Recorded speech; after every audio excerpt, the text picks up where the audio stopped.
প্রিয় শিক্ষার্থীরা, তোমরা কেমন আছো? আজকে তোমাদের নবম দশম শ্রেণীর যাব আমি তোমার দেশে যে কবিতাটা আছে সেটার জ্ঞানমূলক প্রশ্নগুলো তোমাদেরকে বুঝিয়ে দিব, যাতে করে তোমাদের এমসিকিউ সহজ হবে এবং সৃজনশীলের কও বুঝতে সহজ হবে। এই কবিতাটা কে লিখছে তোমরা আগে জানবে। এই কবিতাটা লিখছে জসীমউদ্দীন, যাকে পল্লীকবি নামে খ্যাত আমরা জানি, সেই জসীমউদ্দীন। তো যাব আমি তোমার দেশে কবিতার জ্ঞানমূলক প্রশ্নগুলো আমরা পড়ি। তোমরা ভিডিওটি মনোযোগ দিয়ে শুনবে অথবা দেখবে, তাহলেই বুঝে যাবে যে আমি আসলে কিভাবে জ্ঞানমূলক প্রশ্নগুলো বুঝাচ্ছি, এবং তোমরা এমসিকিউ যাতে তোমাদের একটাও মানে ভুল না হয় এই কবিতা থেকে। প্রথমে আমরা পড়ি কবি সম্পর্কে। এই কবিতাটি লিখছে জসীমউদ্দীন। যাব আমি তোমার দেশে, তার বন্ধুকে বলছে। চলো, যাব আমি তোমার দেশে কবিতাটি কোন কাব্যগ্রন্থ থেকে সংকলিত? ধানক্ষেত কাব্যগ্রন্থ থেকে সংকলিত, মনে রাখবে, ধানক্ষেত।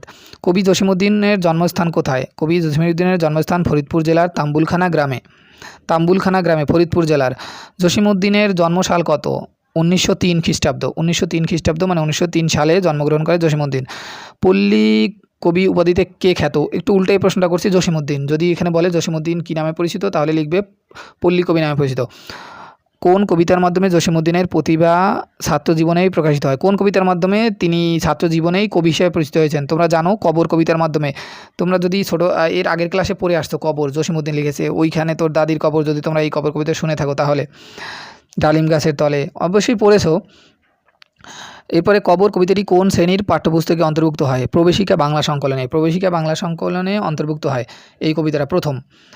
এরপরে হচ্ছে কবি জসীমউদ্দীন কর্মজীবনের শুরুতে কোথায় শিক্ষকতা করেন? ঢাকা বিশ্ববিদ্যালয়ে প্রথম শিক্ষকতা করেন। কর্মজীবনের শুরুতেই তিনি ঢাকা বিশ্ববিদ্যালয়ে শিক্ষকতা করেন।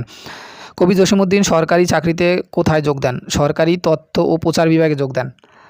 নকশিকাঁথার মাঠ কোন ধরনের রচনা?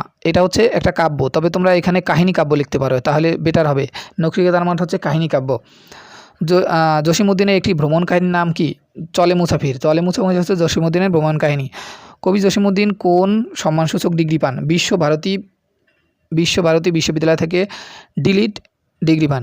জসীমউদ্দীন কোন রাষ্ট্রীয় পুরস্কারে ভূষিত হন? 21শে পদক। জসীমউদ্দীন 21শে পদক রাষ্ট্রীয় পুরস্কারে ভূষিত হয়। জসীমউদ্দীনের এক পয়সার বাঁশি নামক গ্রন্থটি কী ধরনের? এটি একটি কাব্যগ্রন্থ। তারপরে জসীমউদ্দীনের মৃত্যুসাল কত? মৃত্যুসাল হচ্ছে 1976 সালের 13ই মার্চ। এটা এই পর্যন্ত ছিল হচ্ছে তোমার কবি সম্পর্কে যে জ্ঞানমূলক প্রশ্নগুলো এবং এমসিকিউ আসতে পারে সেই সম্পর্কে। এই এতটুকু মনে রাখলে তোমাদের কবি সম্পর্কে কিচ্ছু ভুল হবে না। আমি একেবারে 14টা প্রশ্ন ইম্পর্টেন্স বেছে বেছে রেখেছি। এরপর হচ্ছে কবিতা সম্পর্কে। সব প্রশ্ন তো মনে রাখা সম্ভব না, তাই ইম্পর্টেন্সগুলো আমরা বেছে রেখেছি। এখন হচ্ছে কবিতা সম্পর্কে। তো তোমরা জানো এই কবিতার নাম হচ্ছে যাব আমি তোমার দেশে। তো কবিতাটির কবিকে? জসীমউদ্দীন। কবিতাটির মূল চরিত্রকে? পল্লী দুলাল। কবিতাটির মূল চরিত্র হচ্ছে পল্লী দুলাল। কবি কোথায় যেতে চান? পল্লী দুলালের দেশে। আকাশ কোথায় ঘেঁষে থাকে? বনের শীষে। কবিতায় চরণ ঘেঁষে কথাটির অর্থ কী? মানে মাঠে হেঁটে যাওয়ার পথে পায়ের ছোঁয়া লাগে। মেঘ কনেরা কী লয়ে মাথায় দাঁড়ায়? জলের সারি লয়ে মাথায় দাঁড়ায়। বিজলি কি করে? বিজলি মেয়ে বলা হচ্ছে এখানে। বিজলি মেয়ে কী করে? পায়ের আঁচল নাড়ে। বিজলি মেয়ে এখানে বিদ্যুৎকে বোঝানো হয়েছে। ডাহুক মেয়ে, বিদ্যুৎ বলতে কিন্তু আকাশের যে মেঘ চমকায় ওই বিদ্যুতের কথা বলা হয়েছে, কিন্তু আবার আমাদের যে বিদ্যুৎ এটা না। বিজলি পাড়ার আঁচল নাড়ে। ডাহুক মেয়ে আসর মাথায়, এর অর্থ কী? বনভূমিতে ডাহুক পাখির ডাক আনন্দ ঘন পরিবেশ তৈরি করে, এটা বলে। যে ডাহুক পাখি তোমরা দেখে থাকবে, ছোট ছোট মুরগির বাচ্চার মতো। গ্রাম অঞ্চলে যারা থাকো তারা তো জানোই, একটু দৌড় মারে ধরতে গেলেই। তো আমি কখনো ধরতে পারি না আর কি এই ডাহুক পাখি। তো তোমরা মনে রাখবে যে এটা অনেক চঞ্চল পাখি এবং দ্রুত বেগে দৌড়ে যায় ডাহুক পাখি। যারা গ্রামে থাকে তারা এই সম্পর্কে জানে, যারা শহরে থাকে তারা এই সম্পর্কে খুবই কম জানে। তো দীঘল বাঁকা পান্থখানি বলতে কী বোঝানো হয়েছে? সরু বা আঁকা বাঁকা পথ। গ্রামের মেঠো পথ আছে না, গ্রামের পথগুলো একটু আঁকা বাঁকা হয়।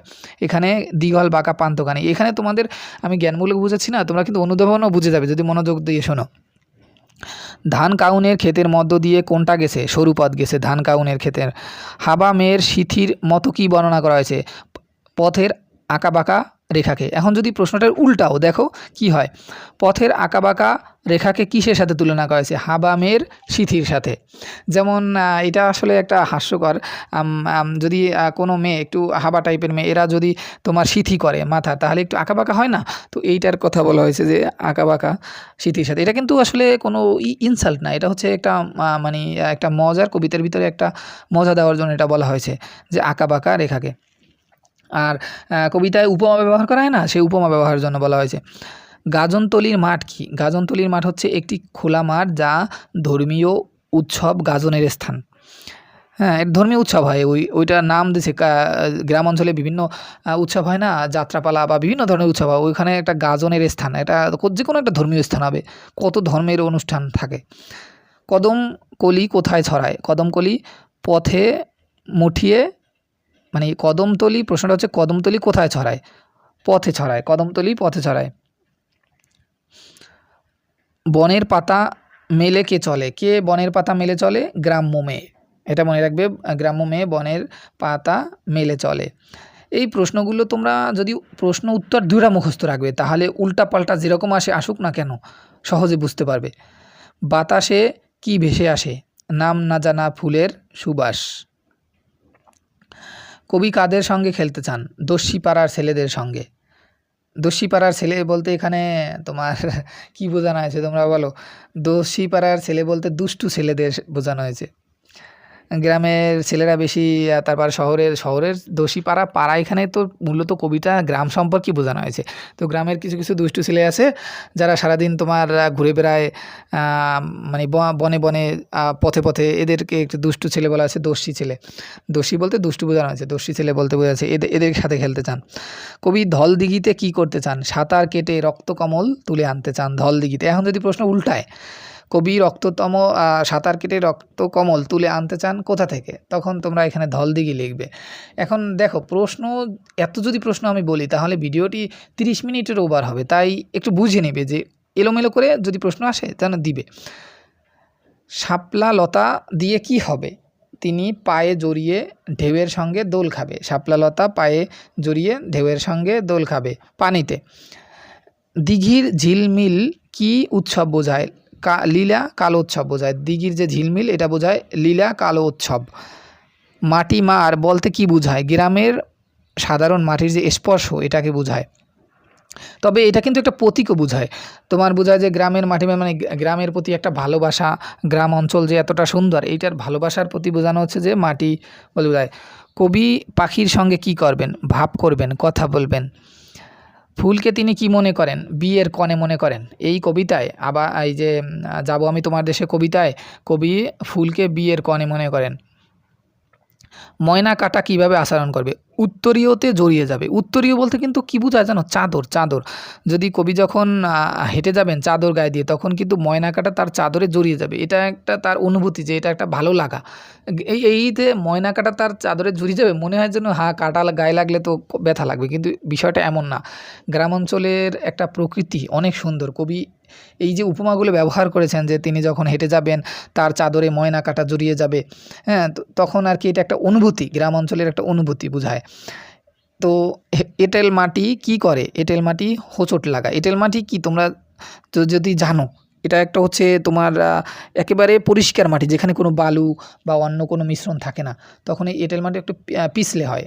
পিছলে বলতে একটু তোমার বলতে যেমন তেল যদি মাটিতে ঢালার পরে পা দিলে পিছলে যাবে না, ঠিক এমনটা হয় এঁটেল মাটির সাথেও।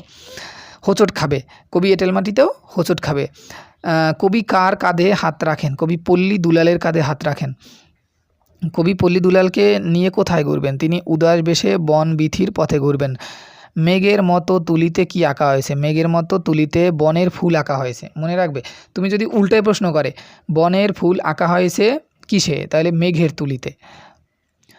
গাছের শাখা দুলিয়ে কবি কি করবেন? ফুল পারবেন। আবার উল্টাইয়ে প্রশ্ন করলে কবি কিভাবে ফুল পারবেন? গাছের পাখা দুলিয়ে। এখন তোমরা সবসময় মনে রাখবে প্রশ্নটা এবং উত্তর দুটোটা পড়বে, তাহলে কোনোই ভুল হবে না, একটা এমসিকিউ ভুল হবে না। পল্লীবালারা কোথায় কলস ভরবেন? দিঘির ঘাটে। এখন এটা উল্টাও, দিঘির ঘাটে কারা কলস ভরবেন? পল্লীবালারা। এইভাবে। কবি মালা কোথায় রাখবেন? ঘাটের এক ধারেতে। সেই মালা কাকে উদ্দেশ্য করে রাখা? অচেনা কোনো পল্লীবালার জন্য রাখা। কবি ও দুলাল কোথায় বসবেন? দিঘির কোলে বসবেন। কবি আর যে তার বন্ধু পল্লী দুলাল বসবেন দিঘির কোলে। বনের শাখার সাথে কি তুলনা করা হয়েছে? নারীর কুন্তলের সঙ্গে। কুন্তল শব্দের অর্থ কিন্তু চুল, এটা মনে রাখবে। তো বনের শাখার সাথে কি তুলনা করা হয়েছে? নারীর কুন্তলের সঙ্গে। পদ্মপাতা কি করবে? পদ্মপাতা ফুলের ঘ্রাণ শুকবে। ডাহুক কি করবে? ডাহুক ডাক দেবে। দিনের পিদিম বলতে কী বোঝানো হয়েছে? দিনের শেষ আলো।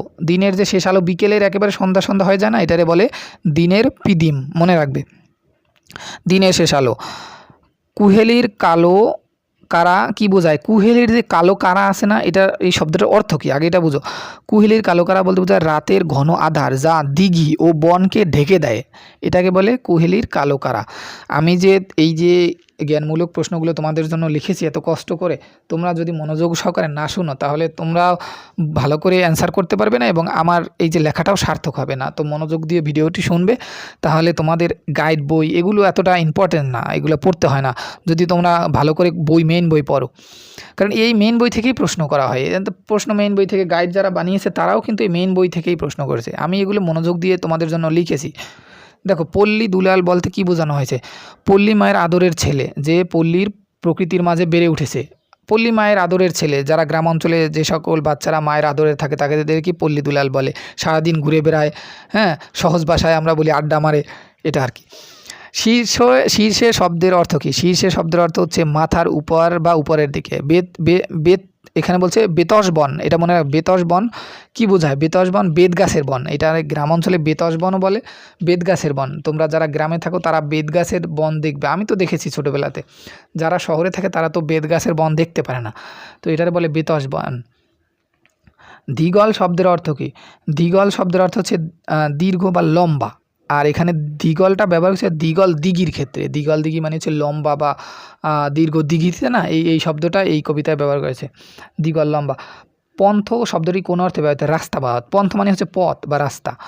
দস্যি বলতে কি বোঝায়? দুষ্ট, একটু আগেই তোমাদের বলেছি প্রথম দিকে, দুষ্ট ছেলে, চঞ্চল প্রকৃতির ছেলে, যারা একটু গ্রাম অঞ্চলের যেই সকল ছেলেরা একটু দুষ্টামি বেশি করে না, চঞ্চল বেশি আর কি, এক জায়গায় বসে থাকে না, কোনো কিছু বসে থাকতে ভালো লাগে না, একটু দুষ্টামি করতে ভালো লাগে, এটা ওটা করতে ভালো লাগে, এটারে দস্যি ছেলে বোঝায়, দুরন্ত প্রকৃতির ছেলে। ধল দিঘি বলতে কী বোঝায়? অনেক বড় দিঘি বা জলাধার। সাখী কোন কিছুর প্রতীক? বনের বৃক্ষ বা শাখার প্রতীক। উত্তরীয় বলতে কি বোঝায়? চাদর বা গায়ে জড়ানো পাতলা কাপড়, তোমাদের আগেই বলেছি উত্তরীয় বলতে চাদর বোঝায়। বুড়াতে শব্দের অর্থ কি? জল ভর্তি করতে। বুড়াতে আমাদের এটা হচ্ছে গ্রামের ভাষা, ওই যে জল বুড়াই আনো এরকম বলে গ্রাম অঞ্চলে, তো এটারে বলে হচ্ছে ভৈরা আনো, জল ভরে আনো, এটা কি জল ভরে আনো বুড়াতে। কুন্তল বলতে কি বোঝায়? কুন্তল বলতে নারীর চুল বোঝায়। বাঁশে শব্দের অর্থ কী? বাঁশে শব্দের অর্থ সুগন্ধ বা গন্ধ।